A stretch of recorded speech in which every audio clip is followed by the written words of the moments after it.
Hello, all you hardcore boxing fans out there. How you doing? It's Russ here from Poker's Corner, the biggest gob in sport. We say the things on here, and nobody dare say, "Isn't that right?"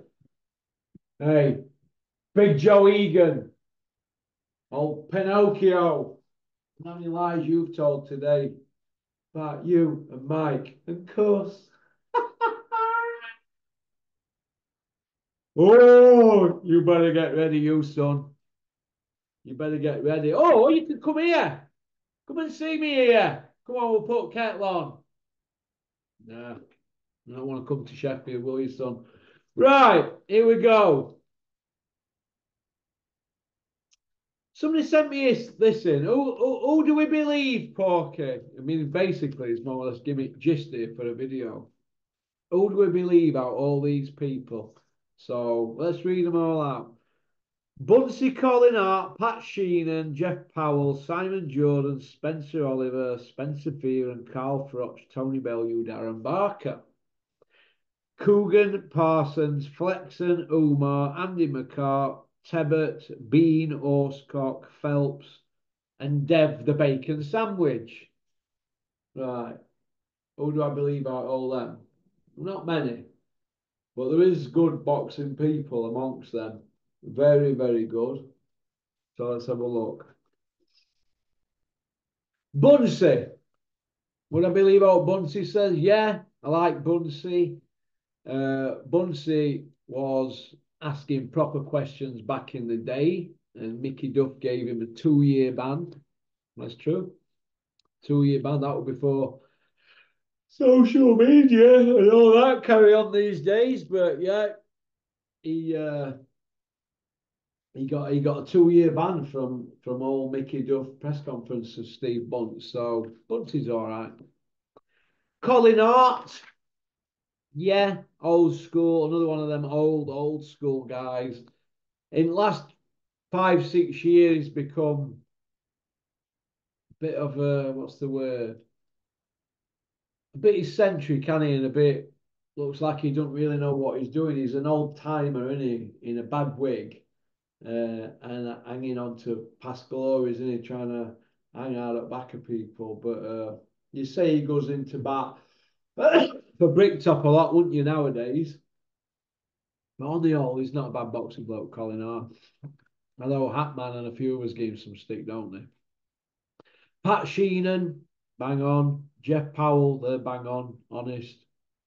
Simon Jordan, Judge Jordan. I'd say jury is out on him because he's not steeped in boxing, is he? Every time I've seen him in a one-on-one on Talksport, he's had his arse handed to him, hasn't he?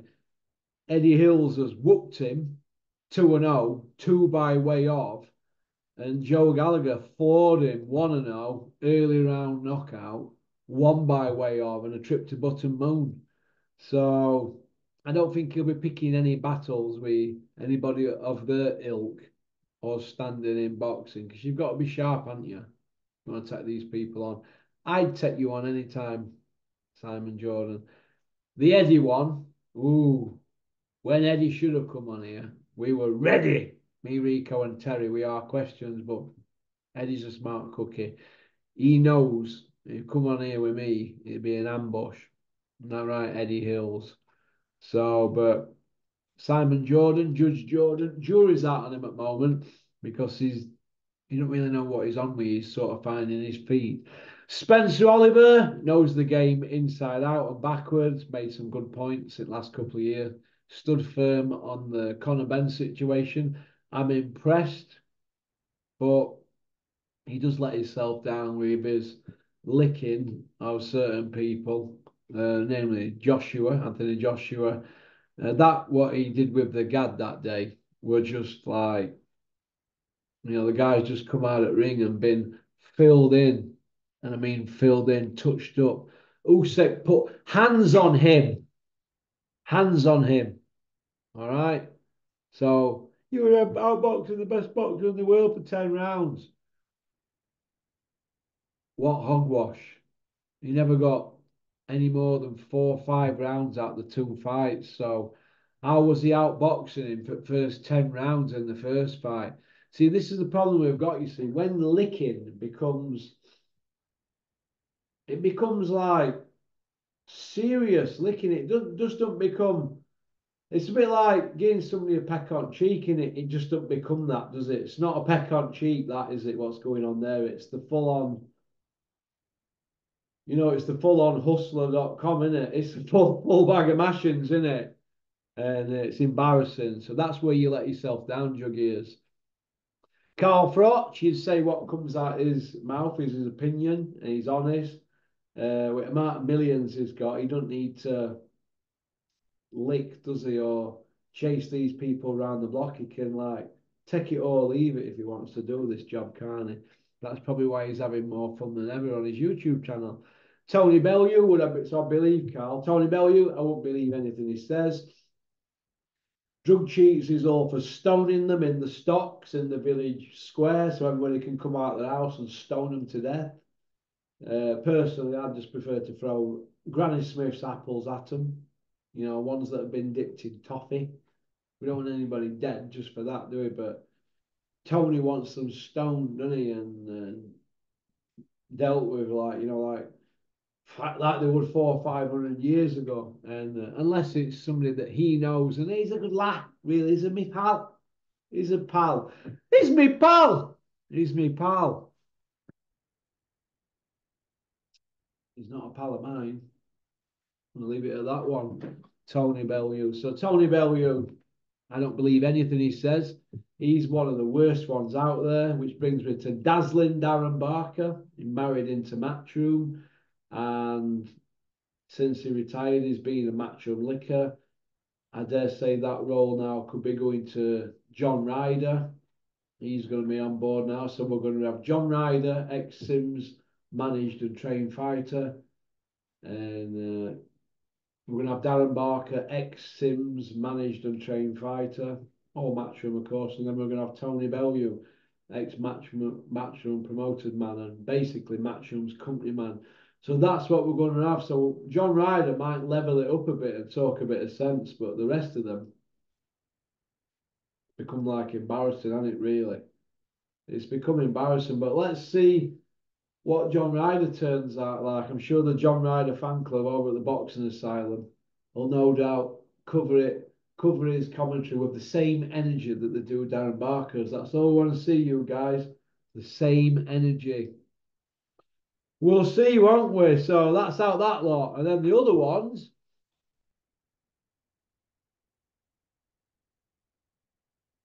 put the first names in future, if you can. I don't know what his first name. What's that Parsons' first name? Is it Puppy? I don't know his first names. Is that he's a strange looking fella, isn't he? Very strange little, I don't know. Strange looking fella. Do I believe what he says? Well, when he first started out, if you go on my channel, you'll see what I was saying to Terry and Rico. I like, I like this kid here. This kid's fresh. He's got good ideas. He knows his stuff. And after 6 months, you saw Eddie grabbing him like that, didn't you? Like a little guardian. Me and you, little Charlie Parsons. Charlie, his name. We're going to be all right, you. We're going to be all right. Yeah. And that's what happens. They get introduced at Millionaires Boys Club. They have a few nights out like that. Yeah, seen it. I've seen it all. Seen it myself close up. And it's wow. And that's what happens. And that's how you get softened up. And before you know where you are, you're just not asking proper questions. So he says now, it's usually very good what he says, Puppy Parsons, because he's only a young, impressionable kid, isn't he? But he's not going to push the boundaries like he did when he first started, is he? He's gone a bit quiet, hasn't he? And he goes missing when anything needs to be said, a bit like the Gad when he was with Adam Cattrall and he had to face Bricktop's questions. We all remember what happened, don't we? How the Gad just sat quiet all the way through. He spoke up 4 times, and on the 3rd time, Adam Cattrall put him in his place. He should have done it the first time, Adam, because he is a wrong un. Whatever happened to teamwork and looking out for your teammates? And I don't know. But Puppy Parsons, you're weak. You're very weak. So, oh, I'm not going to trust you to ask any proper questions. Coogan, he's had 14 years to ask him, and he's still not asking them. But he's not bothered about being a brass, because where were he heading in life before he started brassing himself doing this? He wasn't really going anywhere, were he? Flexen and Umar, they've become like a bit of a novelty act now, haven't they, really?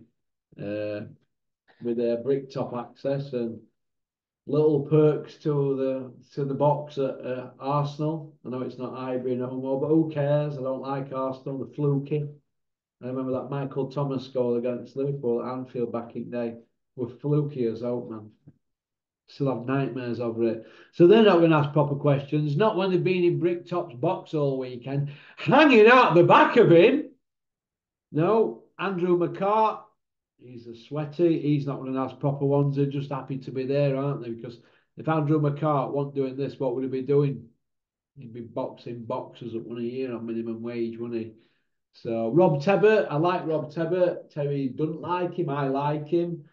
I think he has proper questions, but once he gets them on the hook, he backs off. He knows how far to go. Rob, you just need to take that other little step further. It's a bit like a boxer sometimes when he's getting really close to nailing somebody, and the trainer gets him back to the corner. So just take that little bit of a step further. You know, that's you, Rob Tebbert.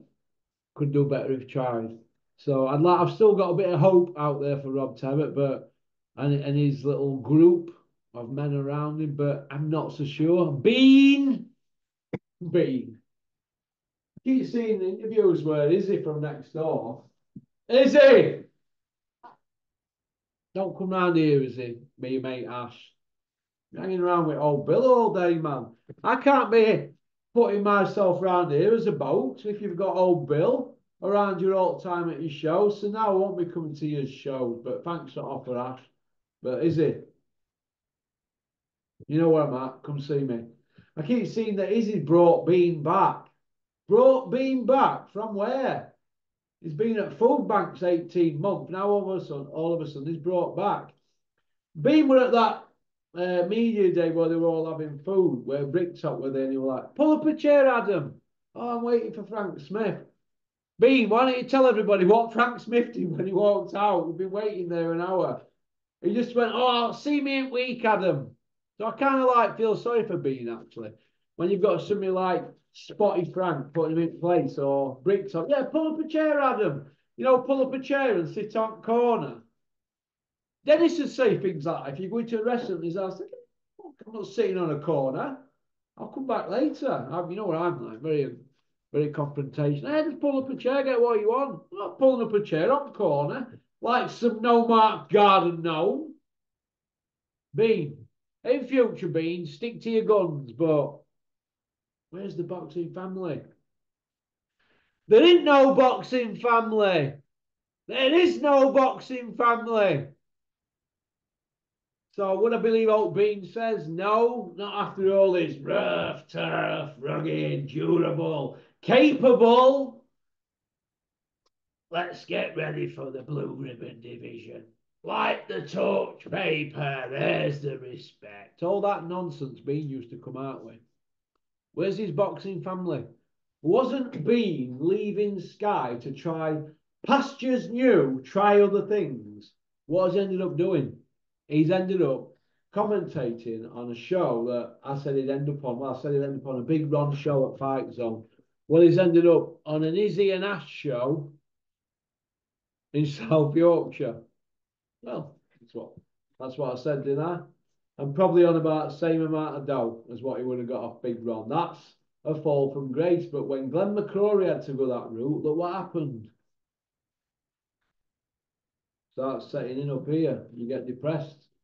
You become at a low point in your life. Is anybody watching out for Glenn McCrory now?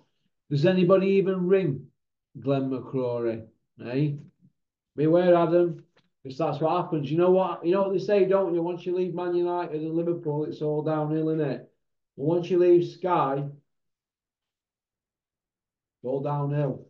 But where's the boxing family, Adam? Where? There is no boxing family. There is no boxing family. Remember that kid. So I don't believe Oak Bean says. Johnny and Horsecock Nelson. For years, I used to look at him on screen and think, what waffle are you coming out with? But I don't know, this last 9 months, especially the last 6 months, he seems to have just become normal. I don't know. All them years I thought, God, I'm sure he's thick, or he's behind the door, or he don't know what he's doing, or he's punch drunk. And then they made him coming out with all these philosophies and getting things right and agreeing with things I'm saying. So, Johnny Horsecock, long may it continue, but you are still on probation. You're on porky probation. All right, Michelle Phelps, don't believe a word she says at all. She's going to put things out that she's been told to. She would sell her soul. 1 minute she's packed behind her gloves in because she's going to be this hotshot lawyer. Well, what happened 6 weeks later? 6 weeks, what happened? What? Well, what? Back to normal, wanting to make it about herself. These people can't leave it alone. All right. So, and Dev Sandwich, Dev the Bacon Sandwich, what do I think to him? Would he tell truth? I won't believe anything he said. Anything he said whatsoever. No, I won't. Have you seen him coming out, trying to get the narrative across that he's been told to put out? It's so forced. It's absolutely painful to listen to. Painful. He is the biggest boxing groupie in the sport of boxing today. He is a bigger company man, and this is a massive statement. Dev Sandwich, you are a bigger company man, right, than Tony Bellew and Johnny Nelson ever was at Sky. You are the biggest company man in boxing at the moment now. Dev Sarni, only thing missing from your CV, Mr. Dev Sarni Sandwich, is something that says there, the ultimate liquor. That's what it should say. All right. Okie dokie. So thanks for liking and subscribing and leaving a comment. So Bean is back. Bean rides again. Okie dokie. Well, peace out. Thanks for liking and subscribing, leaving a comment. Let me know what you think.